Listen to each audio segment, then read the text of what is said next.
Hello, brothers and sisters, and welcome to day 197 of the Chronological Read Through the Bible. Today's reading starts in Isaiah chapter 18 and goes through to Isaiah chapter 23. A little housekeeping here at the beginning. If you've not subscribed to this YouTube channel, I do ask that you would do that and that you would also click the bell icon. When you click the bell, that turns on the notifications, so every time there's a new video posted, you will see that notification pop up in your inbox and you'll be alerted through YouTube.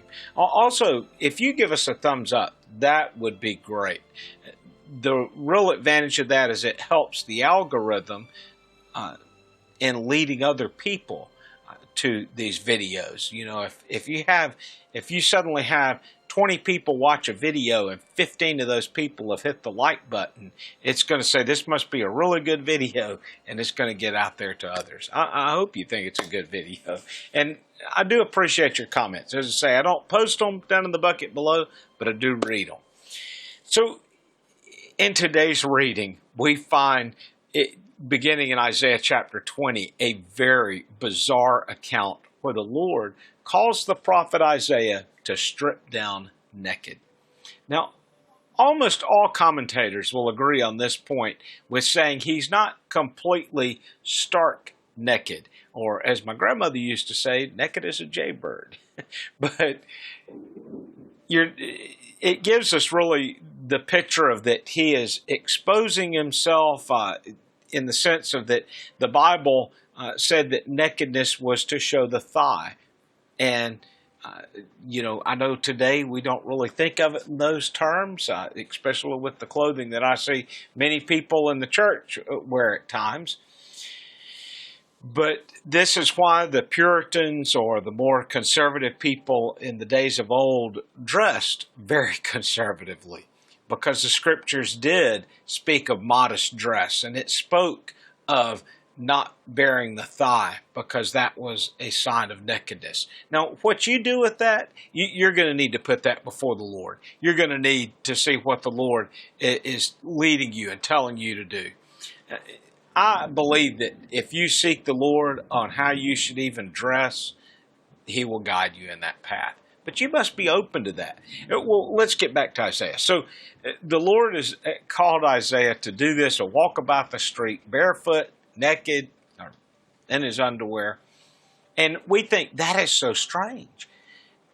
The Lord is doing this not to humiliate Isaiah. It's not that the prophet Isaiah has done anything, but to really humiliate the people, because it is for the people to realize God is trying to get our attention to the point that He has stripped His prophet down to his nakedness. And if only one will wake up, is that not worth it? It's also to show Egypt the humiliation that they are about to face. Egypt, which was a very prideful nation, one of the oldest nations at that time in the world. They had all these advancements, the best schools, the best libraries. They were this house of knowledge, and yet they are about to be brought low. They are about to be humiliated. When we think again of Isaiah being called to do this, we really recall Hosea when he was asked to marry Gomer, a prostitute or a loose living woman. We think that's strange, but the Lord is using that to show the nation of Israel, you are playing the harlot, but I have love for you. I want to have a relationship with you. And that's what the people were to see through the love that Hosea had for his wife. And we also think of the prophet Ezekiel, who is asked to lay on his side for 390 days. Now, I know then you're thinking, well, what about muscle atrophy? What about bed sores? The Lord could definitely protect him in that, or that may have been a part of the lingering lesson for the people to see that they were going to be immobilized. They were going to be humiliated. I know that it's difficult when you think, well, why would God humiliate his prophet? But the prophets of God had a relationship with him. And it's not to say that it was going to be an easy life for them, but they had that active walking relationship with God. And he would nurture them inside. He would protect their mind and keep them from going to a darker place because of what he had called them to do. But it would humiliate the people as they saw where the prophet had to go to get their attention. Excuse the weather outside. We're having a little bit of a storm right now, but that won't affect the commentary here.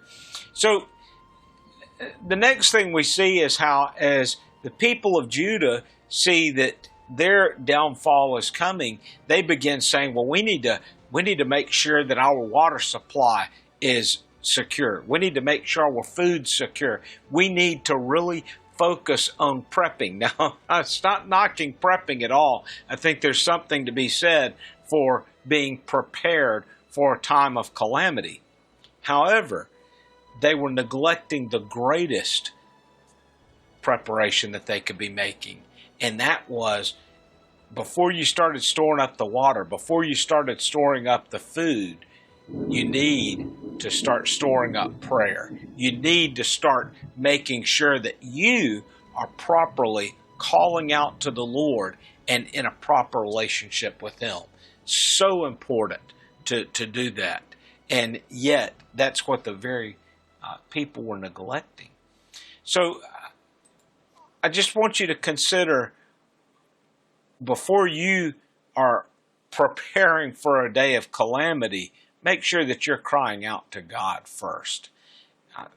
The people here, they're doing all the things in a reverse direction.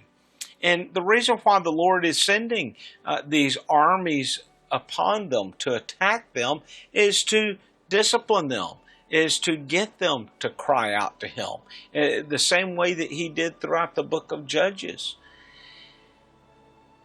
Oh, if Jerusalem had only submitted to the Lord. If the people had turned back to him. If they had pulled down the altars. If they had forsaken the high places. But they kept going back to these things. At least under King Hezekiah, those had been torn down and removed.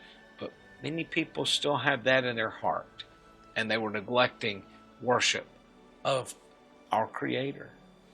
Well, brothers and sisters, as you read this portion of Scripture, one of the other things that's going to stand out to you is where it speaks of that the nations did not even consider Babylon. And it's because here's Babylon, that's this rising power. But the other nations considered Babylon nothing. They did not consider Babylon a threat.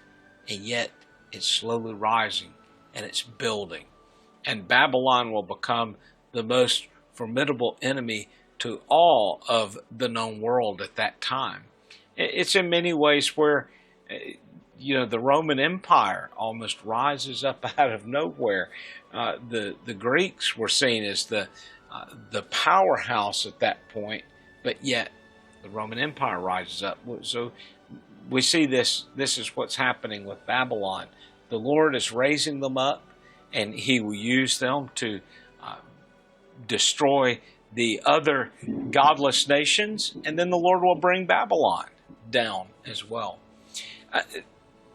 Isaiah, in so many places of the Scriptures here, has these twofold prophecies. It's a prophecy for an event that is right on the horizon, and a prophecy for events that are far into the future.